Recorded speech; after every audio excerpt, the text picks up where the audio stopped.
Well, I had to give this one a lot of thought. Um, I have a couple people in my life that are being affected by stumbling and wandering off the path that is the straightest shot to the Father and to happiness. And I've noticed that a lot of people, they say, well, how do you tell the real believers, the ones that really want to be what Father wants them to be, how do you separate them from the ones that are just doing the bare minimum and can't be trusted because, well,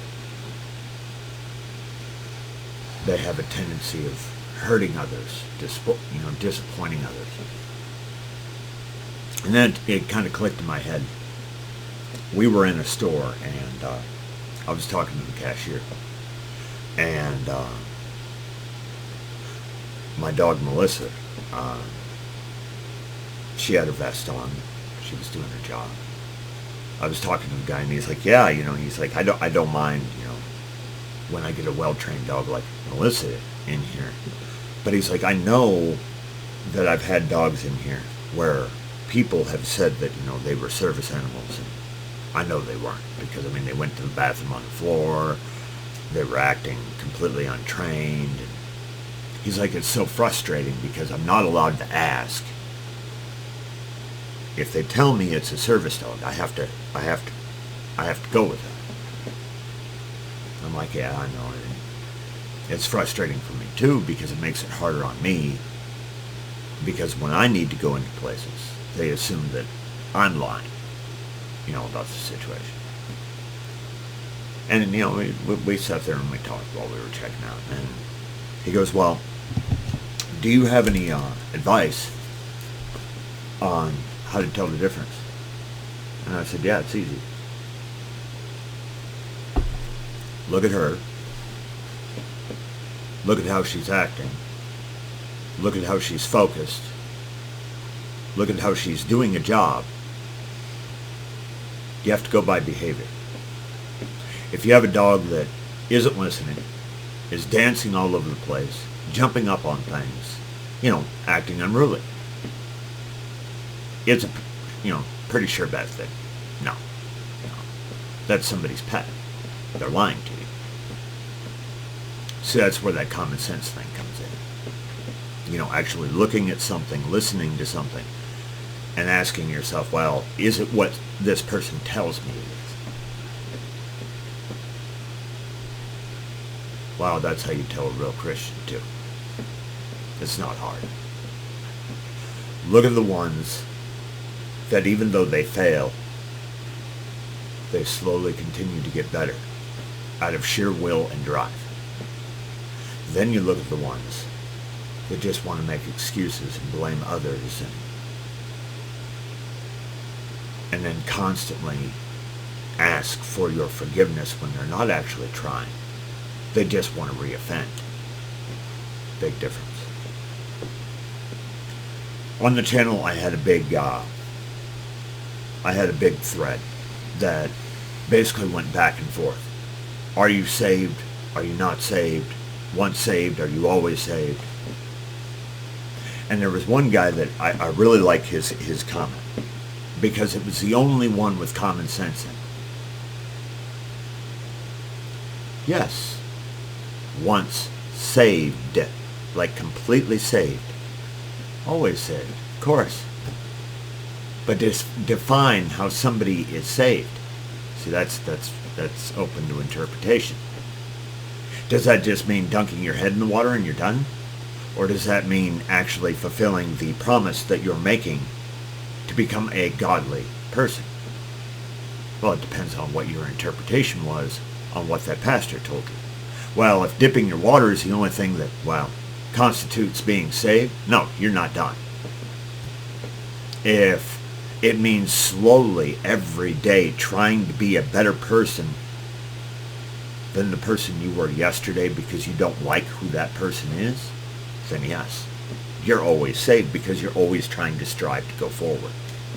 But if you're just sitting in one spot and saying, oh, well, I did the bare minimum, so I'll stay here. No. No. You played the church, you played the pastor, and you didn't do it for money or profit. You did it so that you could purge your guilt, so that you could continue to sin and do the things that you were doing before, but now you have a scapegoat. Being a better person means striving to be holy. Yes.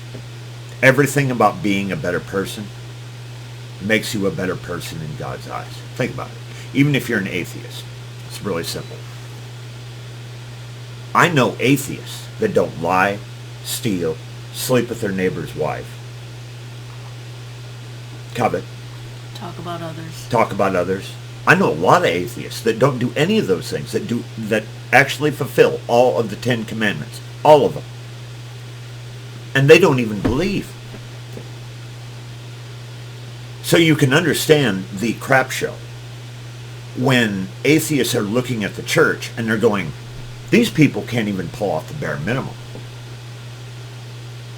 And they're saying that with their Father's guidance, they're better than I am, or they have a better chance of getting into heaven. Will you always succeed? No. No. You're going to fail. Not intentionally, but you're going to fail because you're flawed, okay? You're going to make mistakes. The question is are you sitting there going, I'm going to make as few of mistakes as possible because I don't want to hurt the people that love me? Or are you going, oh man, I got that scapegoat now, so yeah, I don't think God will be too upset if I go to the strip club tonight. There's a big difference. It's mindset. And I don't understand how this is hard to grasp. It's like your child, okay? You come into the living room and your kid is purposely smearing paint all over your rug. And you ask your child, you say, did you know that was going to stain the rug? Did you know that, that wasn't going to come out? And he says, no, I'm sorry. And he helps you clean it. Or you come in and you see him smearing permanent paint on the rug and you ask him, why did you do that? Did you know that was going to stain the carpet? And he says, yes, but you love me. It's okay. There's a difference between an actual mistake and an intentional act. And you can't excuse intentional acts by forgiveness because it was intentional. You purposely went out and committed that sin. You meant to do it. You knew it was wrong.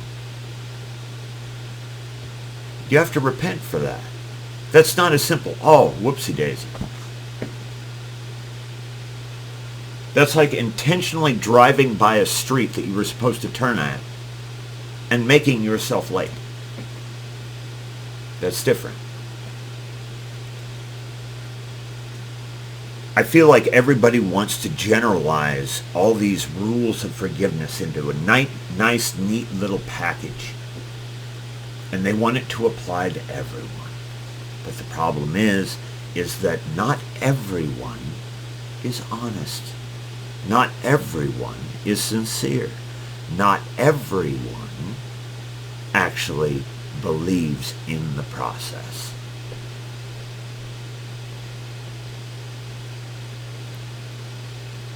And I heard a wise person say one time, he said, the ones that yell the loudest that they're a good person usually are the crappiest people.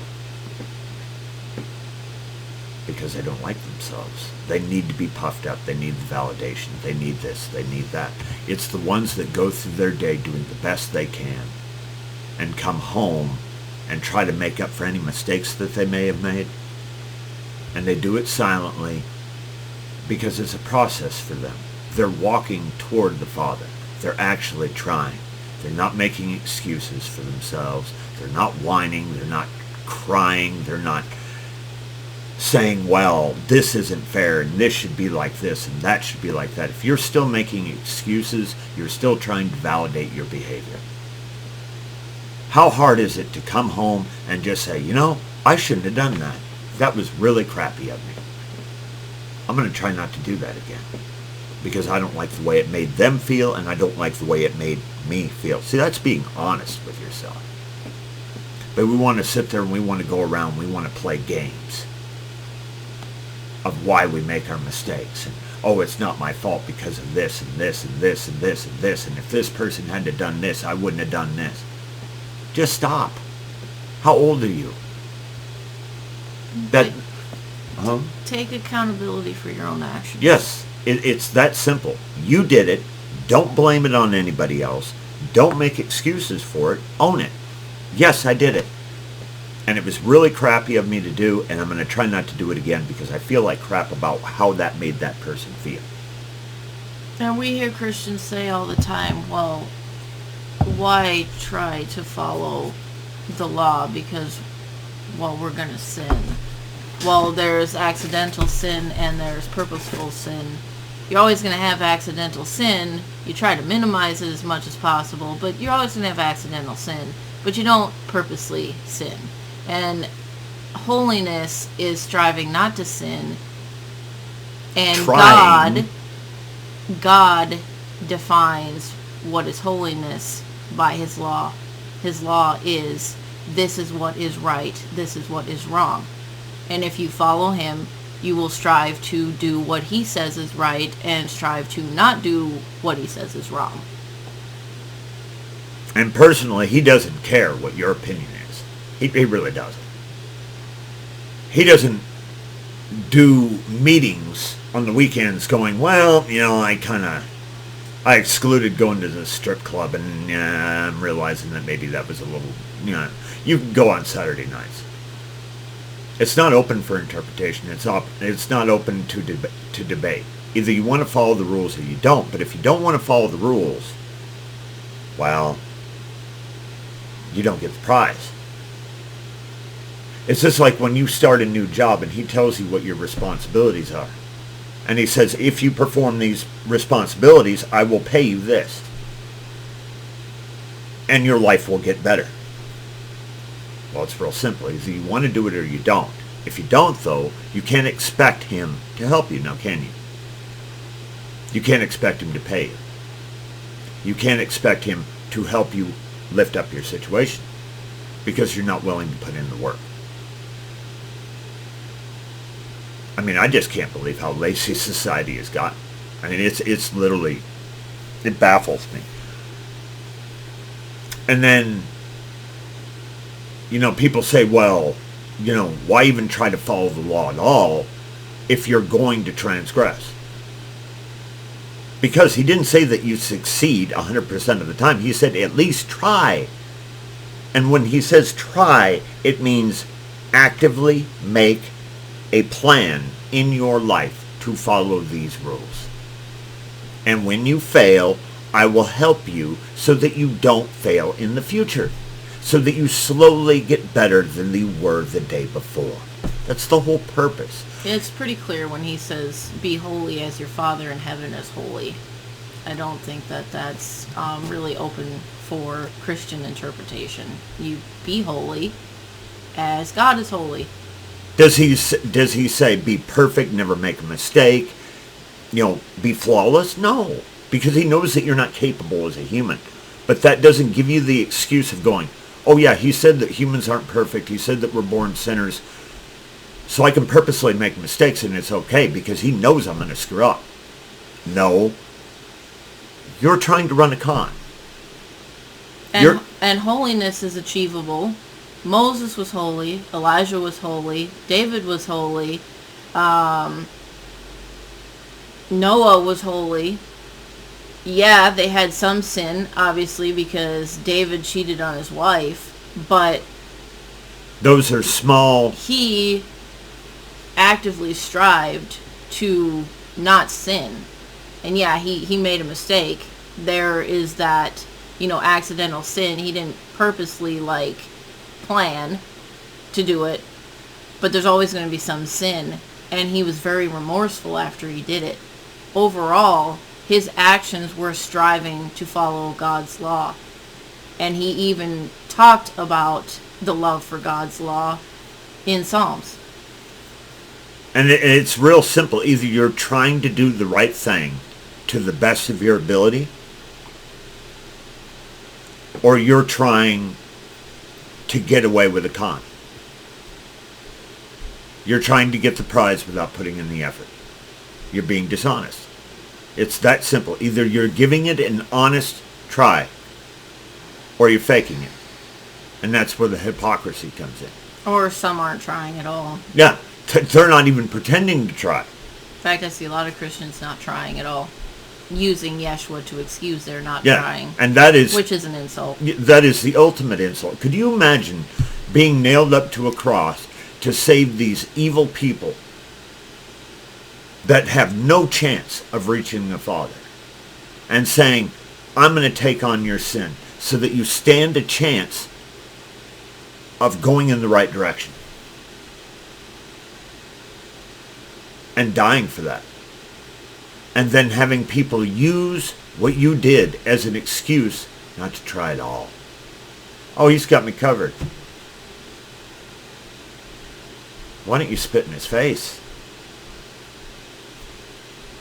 He did it to help you, not do it for you. There's a difference. And this whole, you don't have to follow the law, it reminds me of what I started hearing like 10 years ago. Became very prevalent 10 years ago.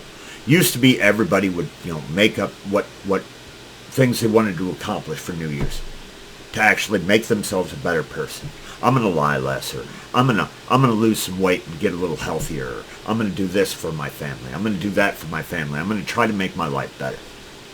But then it shifted from that about 10 years ago to, why the hell do I even make a New Year's resolution? How many people actually do the New Year's resolution? I'm not even going to waste my time. It's a waste of time. We never do it, so what's the point in trying? Well, why don't you just roll over and die while you're at it? You're saying that you're such a piece of crap that you can't even institute one thing in your life for change because you're so lazy and you're so complacent. That's the same attitude I've seen shift in Christianity. Well, you can't actually succeed at those 10 rules all the time. So if you can't succeed all the time, why try it all? I mean, you got Jesus, right? He'll wipe it. Etch a sketch. Shake it. It is so insulting, I can't even fathom how their brain is saying this is an okay thing. No, it's not okay to be lazy. No, it's not okay to be complacent. No, it's not okay to willingly break the law that you were told to follow because you have a scapegoat that bled out for you. Do you understand even how messed up that is? Like, if you say it to yourself? I'm so lazy that I'm not even going to give an attempt at the 10 basic rules of humanity. I can understand not opening up a food shelter, or, helping a church with a fundraiser, or, doing monetary fundraisers for like poor countries. I mean, we are busy, but my God, you can't even follow 10 moral rules, or at least try to. And the way that it's supposed to work with your progression, it's really simple. Imagine you're trying to crawl out of a well by wedging your hands up. You're going to go up 4, you're going to slide down 1 or 2. You go up another 4, you slide down another 2. That's your sin. But over time, you're making more progress than you are sliding down. That's the point. You're going to screw up. But if you don't try to crawl out of the well, you're never going to get out. Even if you backslide a little bit, as long as you're going up more than you're coming down, you're good. God doesn't expect you to be perfect, but for God's sake, He expects you to try, to care enough about the people around you that you don't want to torture them. And Him. And you try. And to anybody that says that that doesn't make sense, you scare me. You really do. If you are really that disconnected and lazy and complacent, you don't stand a chance. You might as well just let go of the walls of the well and drown, because you're not going to make it. Because you can only hold yourself there for so long, and you're going to keep losing ground, losing ground, losing ground, losing ground. I mean, if you're not even going to try, just let go. Save yourself some time. True Christians that understand how the process works. They understand that it's a little bit by a little bit, and you're always going to have a little bit of backslide. But for the most part, you should be going in the right direction. Now, to get back to the dog analogy, the service dog analogy. I hear Christians ask me, they're like, well, how do I tell if somebody's real? If they're a real Christian, if they have real love in their heart. It's real easy. They'll tell you what you need to hear, not what you want to hear. Kind of like this. The ones that are saying, oh, it's okay to be lazy, it's okay to be complacent, oh, it's okay not to try, because God loves you anyway. No, they don't want to help you.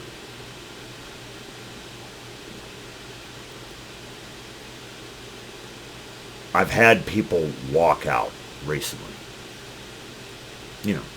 making the excuse, it's too hard. It's too hard. It's too hard to get out of the well. Well, you have two choices. You can drown, or you can dig in and keep trying. That's life. Nobody can do it for you. And after carrying this person, I realized they're not going to try. They're not going to do it. They don't want it. And if a person doesn't want to change, you will not change them. Trust me. It's not going to happen. So if you see change in somebody, it's because they want that change. Because the other 80%, that say, oh, I do want this, but oh, that looks really hard. Those are the ones that they're not worth your time. Because it doesn't matter what you pour into it, it doesn't matter how much energy you give it, they don't have the drive to climb. They won't do it. So when you're trying to figure out which people actually mean what they say, it's real easy, just like the service dog. Look at the actions. Are the actions holy actions, holy thought, holy reasoning? And is it genuine,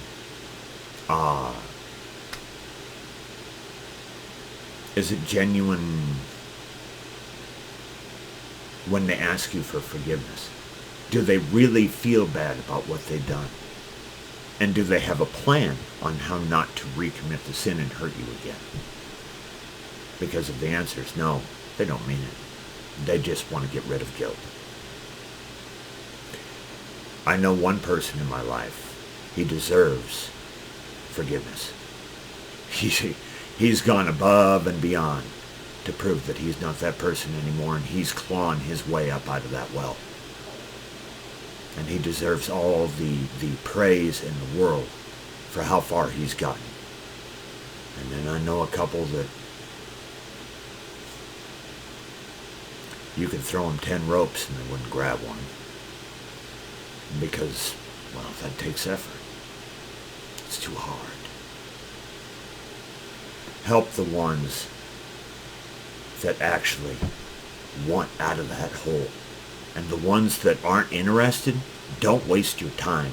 Because, after a few attempts, when you finally, realize they have no want to try to get up that rope, what are you going to do?